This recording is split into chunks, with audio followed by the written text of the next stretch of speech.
Kanina rin mga ka-farmers, pumunta ako doon sa palengke at meron akong nadaan ng kainan. So nagtanong na rin ako kung meron ba silang sapal na available. Luckily mga ka-farmers, meron ito. So ibibilad natin ito sa araw para tumagal itong sapal ng niyog. So ito mga ka-farmers ay hiningi ko lang naman dahil kakilala naman natin yung doon sa palengke at binigay nila ito ng libre. So at least meron na tayong mapapakain at meron din tayong source na makakuhaan ng sapal ng niyog. So ibibilad muna natin ito sa araw.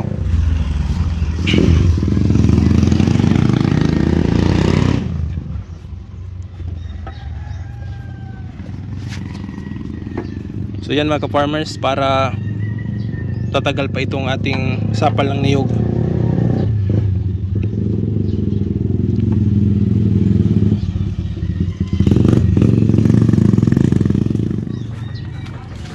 So yung sapal ng niyog mga ka-farmers ay napakalaking tulong kapag marami tayong mga manok at especially kapag magtitipid tayo ng patuka sa kanila.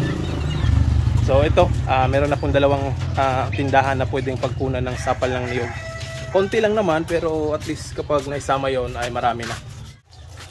So ito mga ka-farmers, nagmi-mix tayo ng patuka doon sa ating mga layer. So same pa rin, sapal ng niyog, ito yung nakuha natin sa palengke, yung kasama nito.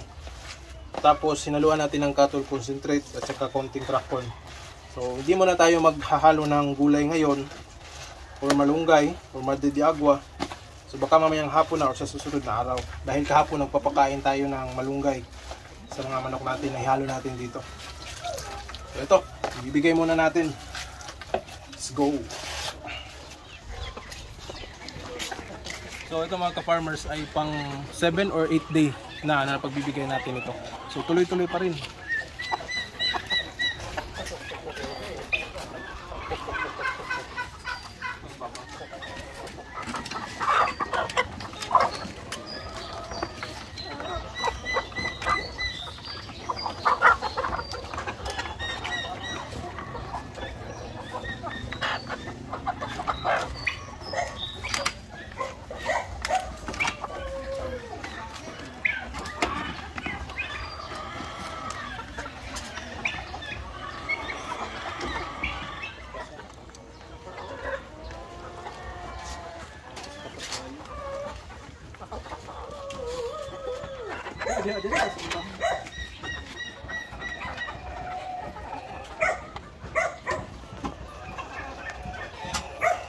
Point 1 awan para doon kita rin.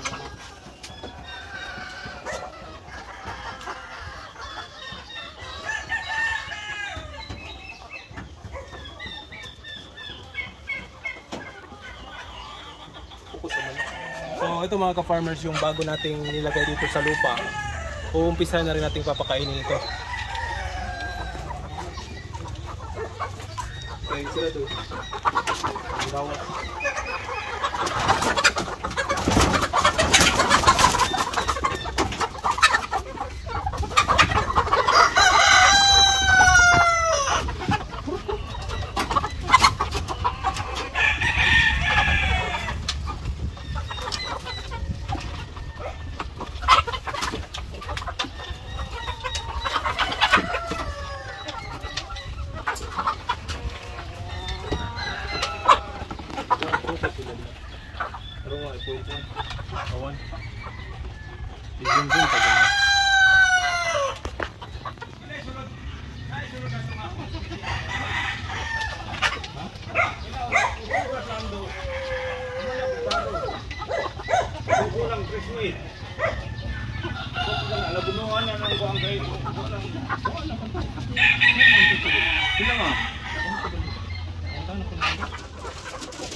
So yan mga ka-farmers, sasanayin din natin itong mga leghorns natin na kumain ng mixture na ito. So yan, hindi pa masyadong kumakain yung iba dito dahil first time pa nila na kumain ng ganyan. So talagang maninibago sila.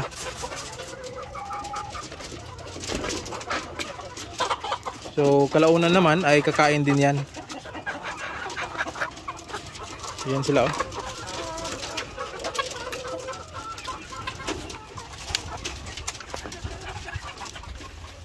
So dito mga ka-farmers, dahil wala na tayong mixture, ubos na dun sa 80 heads, itong mga matatanda nating manok ay feeds lang yung pinapakain natin sa kanila. So hindi pa ito kasali sa 80 heads na mga manok mga ka-farmers, yung mga matatanda. Yung mga 80 heads ay yung mga bagong tubo natin. Alright. So ito rin yung ating mga Black Australorp na malapit nang magto 2 years. So hindi pa rin ito kasali ng 80 heads mga ka-farmers. So meron yung ilang itlog, oh. Kunin lang natin. Ito pa.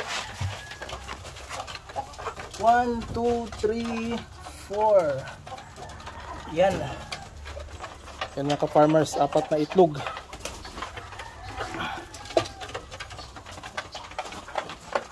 Kain lang kayo dyan. So doon naman tayo sa kabila.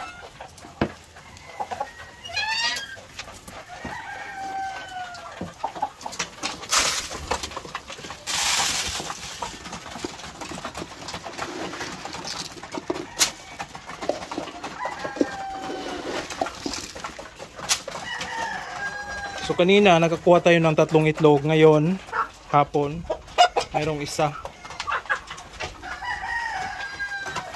Yay!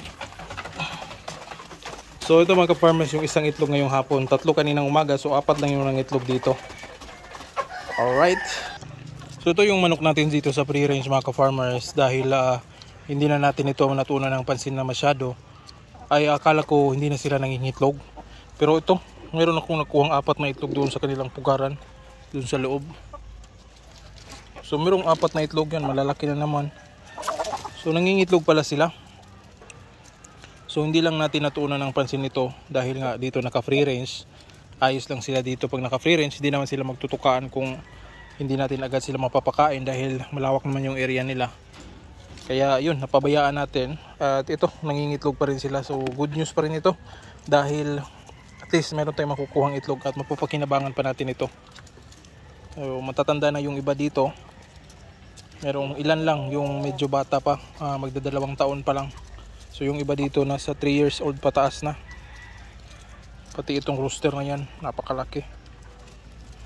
Yung Rhode Island Red natin. So ito, kapag na pakain natin ito ng maayos, ay talagang iitlog pa sila at magagamit pa natin sa pagbibreeding.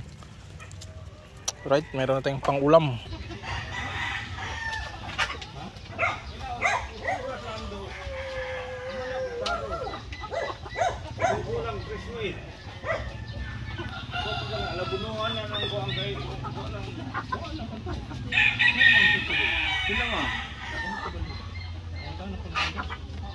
Ang tanah kay bayad ko kanda yung